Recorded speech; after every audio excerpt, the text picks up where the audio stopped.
Welcome into Locked On Phillies. I'm your host, Connor Thomas. Great show for you today. Adam Haseley has been traded to the White Sox. His time in Philadelphia is over. Another top pick, not contributing much. Nick Castellanos and Kyle Schwarber, though, hit their first home runs for the Phillies in spring training. We'll get into that. And our Off the Pole segment, the continuation of our top 8 moments, a packed show for you today. Let's get into it.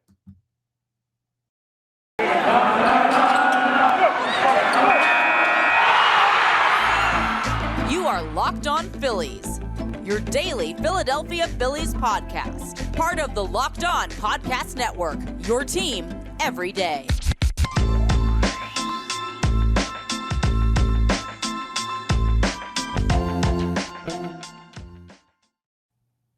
Yes, Connor Thomas with you for another episode of Locked On Phillies. Been talking Phillies baseball for years over at 97.5 The Fanatic. Now happy to be with you here as your host of Locked On Phillies. I want to thank you for making Locked On Phillies your first listen every day. We're free and available wherever you get your podcasts. So the big Phillies news of the day, the huge Phillies news, Adam Haseley has been traded to the Chicago White Sox for minor league pitcher McKinley Moore. So just real quick on McKinley Moore, we'll jump into this because it's not a very relevant part of the trade, the return. He's a big guy, 6'6", 225, right-hander. Has not showed much statistically at the minor league levels. He has not yet made a major league debut during his time with the White Sox. He was a 14th round selection in 2019. He's just a hard-throwing guy. Who knows if he'll ever make waves at the major league level, if he'll ever debut for the Phillies. That's a question that will only be answered in time. But he's not going to be an impact maker this year. He won't get a call-up. He won't be a part of this major league squad. Just feels like hey, we've got to get rid of Haseley, let's dump him for whatever return we can get and send him to the best offer team, which happens to be the Chicago White Sox. I don't know what other offers were on the table or if Haseley was even being shopped. It's possible the White Sox were the ones who inquired about Haseley, seeing his lack of opportunity with the Phillies during his time. So let's jump into that lack of opportunity because this is just it's another instance of the Matt Klentak era just completely failing this organization. And I know Klentak is no longer a part of the Phillies front office really in any capacity. I believe he's still getting a paycheck.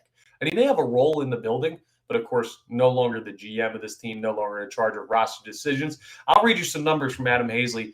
It's a little part of the reason why. So Haseley was the first round, 8th overall selection for the Phillies back in 2017. Okay, so you see that. All right, okay. Hopefully he progresses fast, comes up. He's that outfielder of the future that you can go ahead and plug out into left field, center field, right field somewhere at the time, because you remember Bryce Harper was not a member of the team at the time.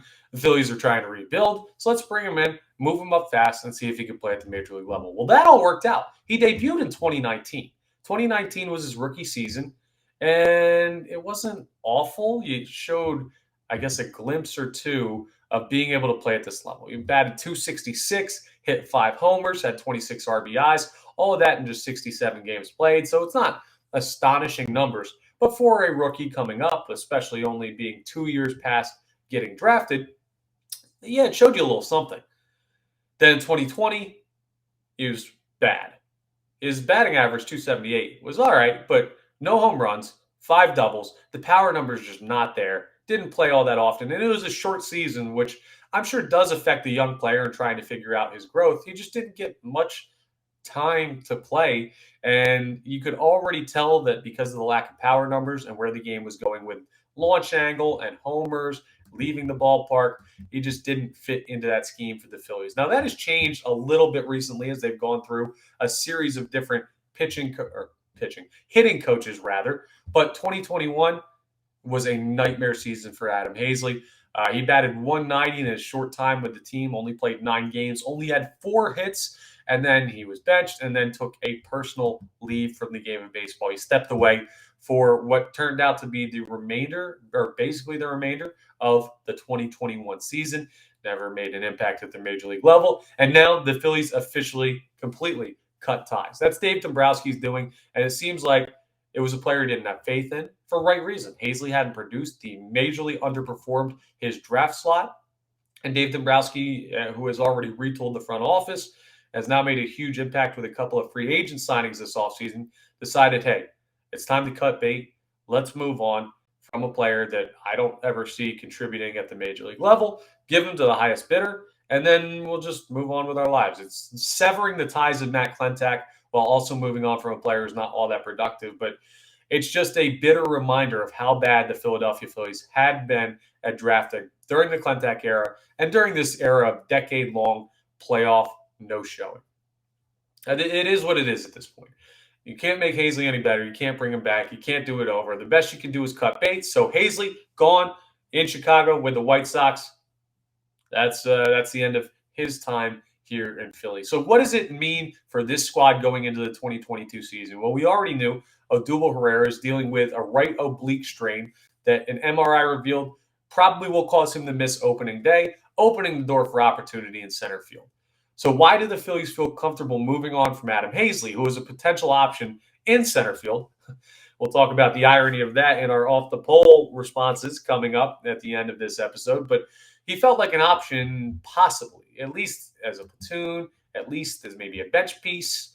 Why move on from him? Well, Matt Vierling has already had the fast track to fill that role. We heard that from the second we knew Odubel Herrera was injured, from manager Joe Girardi saying Vierling was the guy who seemed poised to make a good run at taking over that center field spot. But another surprise, Mickey Moniak is having a very strong spring down there in Clearwater, showing that he, as another underperforming first-round pick, him 1 overall, though, not 8th overall like Haseley was. They used the number 1 overall pick on Mickey Moniak, and he hasn't played up to it yet. But he's showing flashes now. So I guess the Phillies saw something that made them feel comfortable enough to say, hey, we'll roll with Moniak, we'll roll with Vierling, and when Odubel comes back, we'll give him the spot and have a couple guys, younger guys, in those first 2 that I mentioned that'll get experience. And Haseley just didn't really factor into the equation. You brought in 2 guys who could play the outfield this offseason in Kyle Schwarber and Nick Castellanos. So it's just like, where does Haseley fit? And he didn't anymore. It's unfortunate for him. It's a good sign for the Phillies roster that they're able to move on from unproductive players, though, because it means someone productive is filling those roles and taking that opportunity. So hopefully this turns out to be a good move for the Phillies, and it works out that way in the best interest of the team because, frankly, Haseley wasn't going to make all that much of an impact. So it is what it is. That's the end of that era. And I don't mean to kick Haseley on the way out because he did have issues off the field last year with whatever it was that caused him to step away from the game. Clearly was going through something. Wish him all the best with that. Wish him all the best in Chicago because, frankly, he made a quick progression to the majors. There were some people who thought maybe with more time he could be a serviceable outfielder at some point, but you don't take a serviceable outfielder at first round 8 overall. Just underperformed that, and part of that's Matt Klentak. Part of that is him, and he's gone, so we can move on from that era of Phillies baseball, the Adam Haseley era. So that's all very interesting, seeing how all that worked out. And well, we've also got some other interesting stuff going on in the outfield with the Mickey Moniak, Matt Vierling situation that this opens up further. So it's a very cool opportunity now for Matt Vierling, who seems to have fully taken over the front runner spot to play center field on opening day. He's had a solid spring with Mickey Moniak backing him up. Now it feels like these 2 could split time, but there's one other player that can really benefit from this, and he doesn't play the outfield. No, there's another strong young player that is looking at this move. Hey, I might be getting my call soon. Bryson Stott has looked great this spring. He looked great last year in fall league. He looked great last year in the minor leagues. He's been on a fast track to the majors, and that track may have just got even faster, maybe shooting to the moon right now, that Bryson Stott stock. We already knew we were probably going to see him at some point this year, but now a lot of people think, hey, this could be a move that clears a roster spot for Bryson Stott to be able to be on the roster on opening day. So look at that. Another man off the 40-man, spot open. Mickey Moniak was already on that 40-man roster, so even though this could open up an opportunity for him to play more, someone's got to fill that 40-man roster spot. The thought process is it will be the young shortstop or now potentially a third baseman in Bryson Stott. So that's good news for him and good news for people like, hey, me, who just bet money on him earlier today to win the NL Rookie of the Year. You got to love when stuff works out that way, right? I threw $5 on him to be NL Rookie of the Year this year, Bryson Stott, that is. and then immediately a guy gets traded to open up a spot on the 40-man forum. Cool. I'll take it. Odds through the roof already. Now, I don't know if he's going to win it. He's still going to have to make his major league debut, perform at that level, all this stuff. But outside of just the outfield, it looks like the Adam Haseley trade could also be like a move to bring Bryson Stott up to the major leagues. And there have been talks. We haven't talked about it on the podcast yet, but Joe Girardi has said that he wants to see a little bit of Bryson Stott at third base. We'll get into more of that when we talk about off the pole and some options at third and center field that you responded to this weekend on Twitter. So all of that coming up. But next, I want to jump into some of the big-time Major League players, the guys we already know can produce. Yeah, the two new guys, they had a great weekend. You got to see a debut for one. You got to see a homer debut for, well, both of them, but the other had already been playing. We'll get to that coming up next. Okay, so our next partner has a product I use literally every day. I started taking AG1, Athletic Greens, because I just frankly don't eat that well. Yeah, it's a fatal flaw of mine. No, not fatal. I'm still here. My heart's still ticking, but it's not good. You need to get your nutrients, your multivitamins, all of this stuff. And the best way to do it is by drinking and taking Athletic Greens. They've got 75 high-quality vitamins, minerals, whole food source superfoods, probiotics, and adaptogens that you're absorbing when you take AG1. This special blend of ingredients, it's awesome. It supports your health. It keeps your mind right, gets you all set and all good. And it's easy enough to take. I just wake up, I put it in my little shaker bottle, I shake it up every morning, and it's quick and easy. It tastes good too. Normally when you have like these health superfood drink blends, things like, no. Athletic Greens, easy to drink, goes down smooth. It's awesome, and it's a great way to start your day. I do it every day when I wake up early to do my radio show over on 97.5 The Fanatic. I want to tell you a little bit more about it. The AG1 contains less than 1 gram of sugar, no GMOs, no nasty chemicals or anything like that. It's all natural. Supports better sleep too and quality recovery. I wake up at 4 a.m. every day. I got to sleep well. It's a huge part of it for me. And it's also a small micro habit with huge benefits. You don't have to do all that much. Like I said, just one shaker every day, very easy, and you get the benefits of so many multivitamins and how it helps you out. It's so good for you. And Athletic Greens is also a climate neutral certified company, means they're fully carbon neutral, leave a very small carbon footprint. It's awesome. So what I want you to do is go and visit athleticgreens.com/MLB network. Again, that's athleticgreens.com/MLB network to take ownership over your health and pick up the ultimate daily nutritional insurance. So check out my friends over there at Athletic Greens.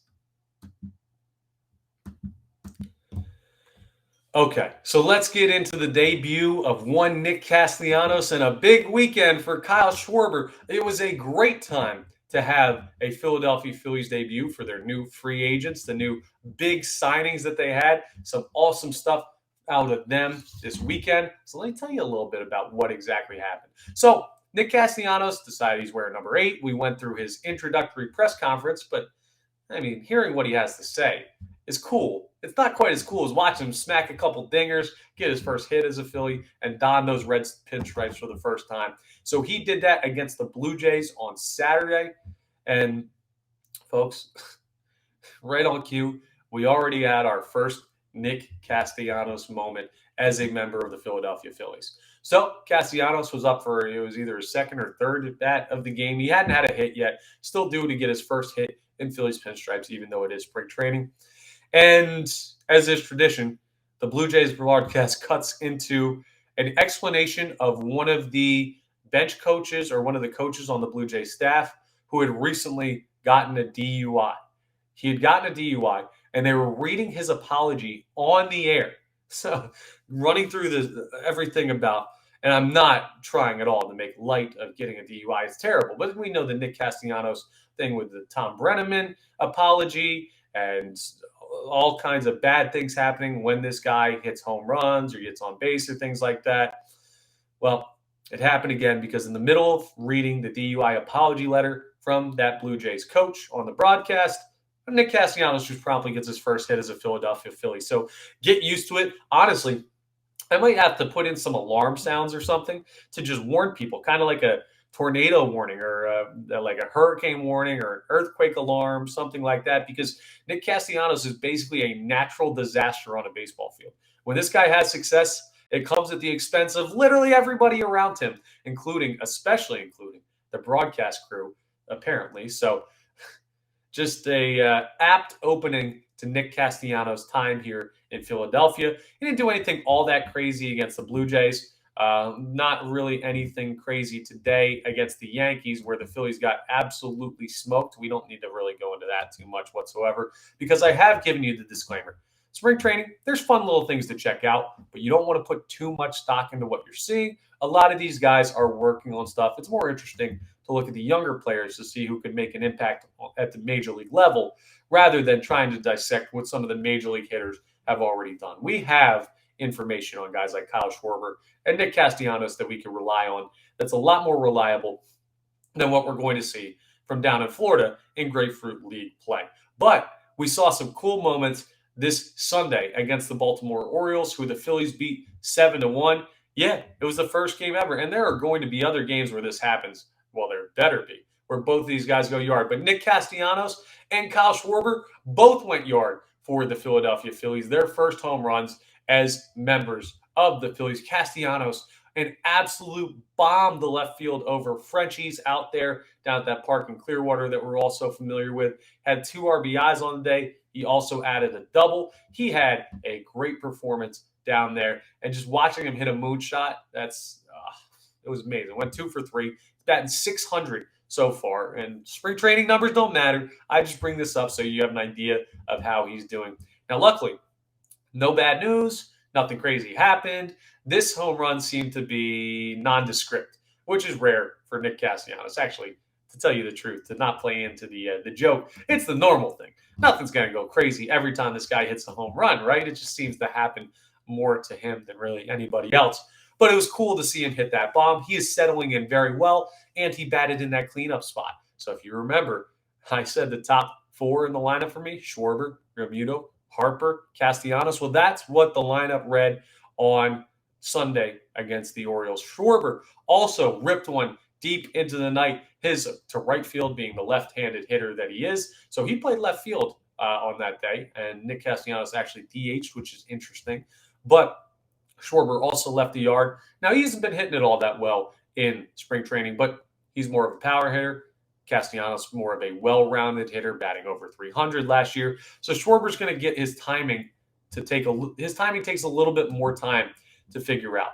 Just being the bigger guy that's going to hit the hell out of the ball, yeah, that timing's a little bit tougher to find, but it'll come in time. I'm not too worried about him batting. He's batting .091 for the spring. But again, it falls in the category I've mentioned multiple times. Don't worry about the numbers from spring. It was just cool to watch both of those guys homer in the same game.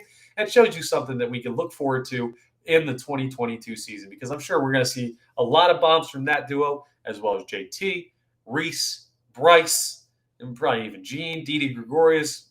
Yeah, so many guys that can leave the yard on this team. You already know about that. But again, it's more important, I think. That's just a fun aside. But we're really looking at the younger players down there in spring training and seeing what they could add. Speaking of the younger players, by the way, if you want to make a deep dive, if you want to find out about McKinley Moore, who was traded for Adam Haseley earlier today, White Sox to the Philadelphia Phillies, I want you to go ahead and check out Locked On MLB Prospects. I always thank you for making Locked On Phillies your first listen, but check out Lindsey Crosby. He's the host of Locked On MLB Prospects, and he's a prospect encyclopedia. He's taken a deep dive on players, not just in the minors, but also draft ready, both at the college and high school levels. He knows everybody. You ever picked up a baseball? Chances are Lindsey scouted you out. It's free and available wherever you get your podcast, so I definitely want you to check that out. Now, wrapping up, we'll talk a little bit about where our tournament stands, the top 8 moments as we go through March Madness, because NCAA March Madness is wrapping up. We're coming down to the end as well. And we have we had off the poll, and we'll go through it, but you'll see when I go through the question again, just exactly why I'm chuckling every time that's coming up. We'll get into that in just a second. All right, so let's jump into off the poll first, because it's our typical segment. We do the first show of every week. No Monday show. You know, it's kind of funny. You remember when I time traveled and I told you the lockout was ending? You were probably all like, oh, he's crazy. And then the lockout did end. Well, I had a feeling yesterday that there was going to be some news coming down that I wanted to make sure was out before this off the poll. So it actually worked out well that I held off on it rather, because I would have gone through this whole diatribe on Haseley potentially being in center field, and then, yep, see ya, he would have been in Chicago with the White Sox. So our off the poll for the weekend was, what is more likely to happen for opening day? Adam Haseley starting in center or Johan Camargo starting at third base? This is actually a close one. 55.9% of you said Camargo at third base, so Camargo did win. But 44.1% of you thought Adam Haseley had a better chance to start in center than Camargo had at third base. Well, 44.1% of us look like idiots now, and it's no fault of ours. I don't mean to call you names. You didn't know. How could you have known that he was about to get imminently traded? I thought it was a real chance, but now clearly we see that Haseley will not be your opening day center fielder for the Phillies. So if I ran that poll today, I'd imagine it would be 100-0 in favor of Johan Camargo. Let's talk a little bit about the changes, though, because Johan Camargo now could also be a crazy question. We talked about it when we talked about Bryson Stott. He's getting some looks at third base. It looks like he's got the fast track now to be the second option behind Alec Boehm. So it's possible Johan Camargo, not even top two options at third base. So this is the most ill-fated off-the-poll segment ever. I might have to start doing these off-the-poll questions about, I don't know, like the Mets or the Braves or the Nationals or the Marlins, to hope that one of their guys like it has some ill effects on their team. Obviously not wishing injury or anything, but maybe like those guys go into a slump when I ask about him, because clearly I asked about Haseley, I asked about Camargo, and immediately both of those guys just get put in rougher spots. One traded, one now seeing the top Phillies prospect have a fast track to taking over the position that he thought he had a shot at. So that's the question we ask, but hey, that's the nature of it. Sometimes these things change, and it's why we check everything out. It's interesting to me that 44.1% of you said you'd be cool with Haseley in center field, and you think it's more likely. I don't want to say you would be cool with it because that wasn't the question, but you think it was more likely that Haseley starts in center and that there was a chance of that. Well, he ends up getting moved, so hopefully what that means is they trust the other options even more than they would have trusted Haseley. Clearly, that's what that means. And the Johan Camargo thing, I would have probably voted for that one as well, simply because I think he was the top option behind Boehm. But now I wouldn't vote for either of these as a realistic option.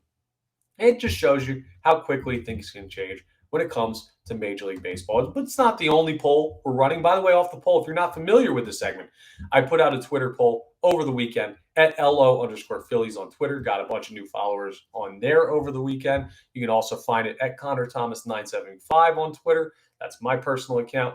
And I ask it on Friday. We respond to it on Monday or Tuesday, whatever the first show of the week is. But we have another Twitter poll that is running right now. And I got to give you the results. We have our top 8 moments of Philadelphia Phillies history. And the last game we were running was Game 3. Manny Trio's triple during the 1980 World Series run versus Shane Victorino's grand slam in the 2008 NLDS. So 3 seed versus a 6 seed.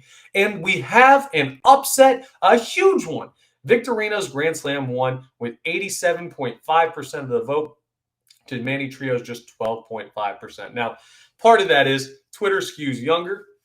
So some people who were around in 2008 who weren't around in 1980 clearly voting for Shane Victorino, but that's where my vote would have gone as well. I'm biased too, but hey, that's the point of the tournament. You get to pick, and we have a winner there. So Shane Victorino's grand slam moves on to our final 4, and we have our final first round matchup. Again, only 8, so we'll move through quickly from here. There's only 4 more games to go. This one, 2 final 4 matchups, and our final. So this one's the 4 versus 5 one. I think this one, well, I think it should be a blowout, but I'm not sure. Our options here are Roy Halladay's playoff no-hitter against the Cincinnati Reds in 2010 and Matt Stairs' historic, memorable home run in 2008 against the Los Angeles Dodgers. Stairs rips one into the night. What a great call by Joe Buck. What a great moment for the Philadelphia Phillies on their run to the 2008 World Series. So I'll post that poll on at LO_Phillies on Twitter, and we are going to respond to that in the coming days and see what you say as we finish out our final 4 in that top 8 moments in Philadelphia Phillies history. So that's all we've got for today's episode. Some fun stuff, a big trade, a lot of good content, and we've got games every day that we can get into and react. So many that it's not even worth responding to every single one of them, because you'll have stinkers like today where the Phillies just get the break speed off them and they don't really play any of their major players or everything. They don't do anything of note. So we've got so much content. It's overflowing. Make sure you're locked in all week, as we do 5 episodes a week. We continue to run with that. So you'll have Tuesday, Wednesday, Thursday, Friday, and Saturday will be episodes this week. Going to be awesome. Cannot wait to get into the rest of it with you. So thank you for today's episode. And I'll tell you what's coming up next in just a second. All right, so tomorrow, just a little sneak preview, we're going to be recording the NL East Roundtable with all those rankings I did a couple weeks back. So I'll be talking with all my buddies that host Locked On Marlins, Locked On Nationals, Locked On Mets, Locked On Braves. We'll go through all of that. You won't hear that tomorrow. You'll hear a normal episode tomorrow, but I'll be recording it tomorrow. So that is coming, and we'll get that out to you as soon as possible. We're also going to do a little bit of a deeper dive into Bryson Stott and just how good he can be this year, as it looks like he could be part of the opening day roster for the 2022 season. And we have our stepping off segment where we take a look at something outside the lines of baseball, something special for you always on that. We'll always do that on Wednesdays, and I'll have that for you tomorrow. Not to mention, we'll continue our top 8 moments in Phillies history, and we'll have the results of that poll that I brought up between Roy Halladay's no-hitter in the playoffs and Matt Stairs' home run. So all of that coming up tomorrow. Going to be a great show. Make sure you tune in there. I also want to thank you for making Locked On Phillies your first listen every day. Now I want you to make your second listen Locked On MLB. Paul Francis Sullivan, make sure you call him Sully. He just knows everything there is to know about baseball, past and present. He's giving you opinions on the game in general, players across the league, and really he knows everything there is to know about baseball. If you know it, he knows it. If you don't know it, he still knows it. So go check that out. Locked On MLB with Sully. He's awesome. Now, also got a bunch of YouTube subscribers over the weekend. Thank you so much for that. Make sure you're subscribing, rating, reviewing, leaving me that 5 stars. Telling me what you think, commenting and everything. We're going to be doing Comment Friday for the first time from 5 to 6 this Friday, where I'll jump on and I'll respond to all of your comments. Now, as we get going, I'm not going to do this because I want you to get your chance to get the comments in. But as we progress with Comments Friday, I'm going to change the comments on these videos to subscribers only. So if you want to be a part of it, if you want to leave your thoughts, and I want your feedback, just go ahead and hit that subscribe. You're going to want to subscribe anyway, so you have the latest Phillies content day in and day out with us here on Locked On Phillies. All right, that's all I've got for you today. I will speak to you all on Wednesday.